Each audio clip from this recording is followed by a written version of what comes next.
On today's episode of Luthorville, we answer the question, will it be illegal to live in a tiny house as of April of 2016? On 6 February 2016, the United States Department of Housing and Urban Development, also known as HUD, proposed some changes to the Code of Federal Regulations, Part 3282, which could potentially make it illegal to take up permanent residence in any recreational vehicle or tiny house. And this is not a joke.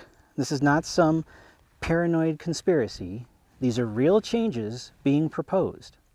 The docket is FR-5877-P-01, Manufactured Home Procedural Enforcement Regulations, Revision of Exemption for Recreational Vehicles, and can be viewed on regulations.gov.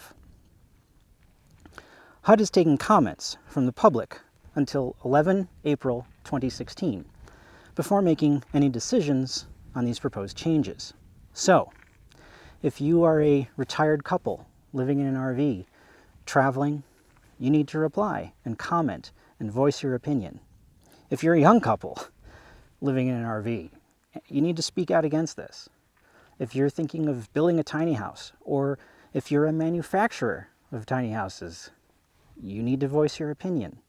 This could potentially ruin your business, even if you're already a RVIA compliant company.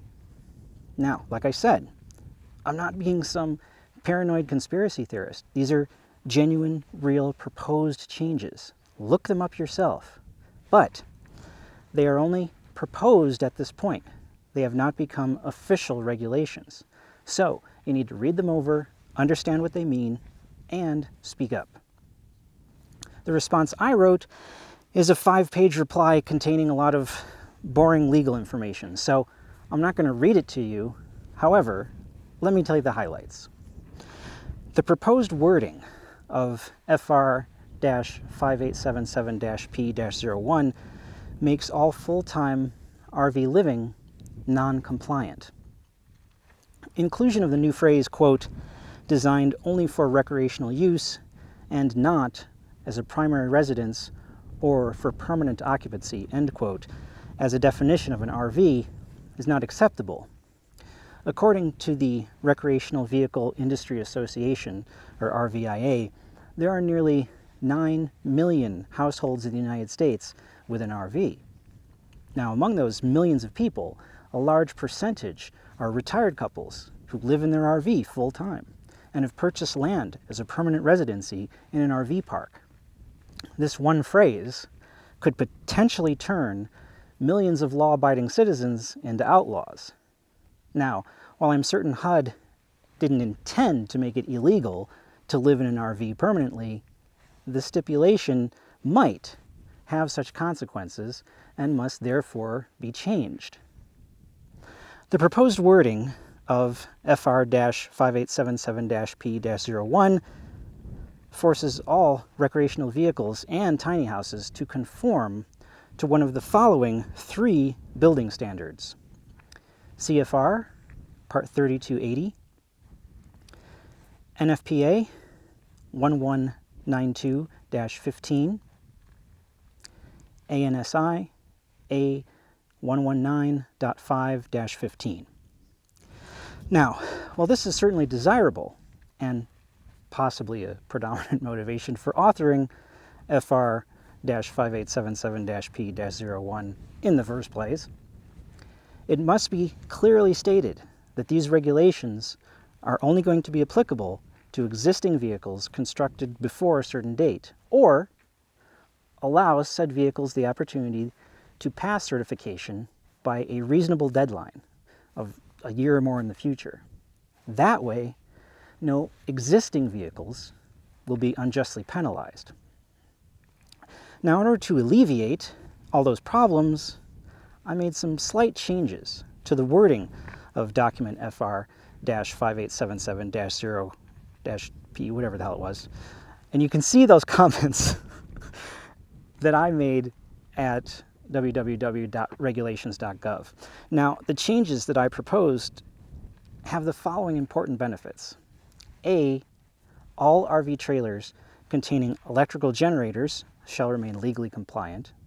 B, all sport utility RV trailers, as defined in Appendix E of ANSI A119.5-15, shall remain legally compliant. C, continue to permit full-time RV living for the hundreds of thousands of senior citizens and retired people who live in RV parks. D, tiny house manufacturers and owners shall have standards legally protecting their safe construction while simultaneously benefiting them by providing them the freedom of choosing conformity between 3 potential standards instead of demanding compliance with one. And E, permits existing recreational vehicles and tiny houses to remain in compliance with future regulations. Now, as the American public struggles with economic hardships, the government needs to reduce barriers of entry and make it easier for citizens to find alternative forms of housing and shelter. Creating regulations which burden we the people with limitations is not beneficial to anyone. Providing a broader array of options means more recreational vehicles get sold, more tiny houses get built, more people remain employed to fabricate these forms of housing, and more industries thrive to provide the raw materials needed to construct these domiciles. Now, the thing you need to understand is the difference between laws and regulations. See, lots of people don't get it.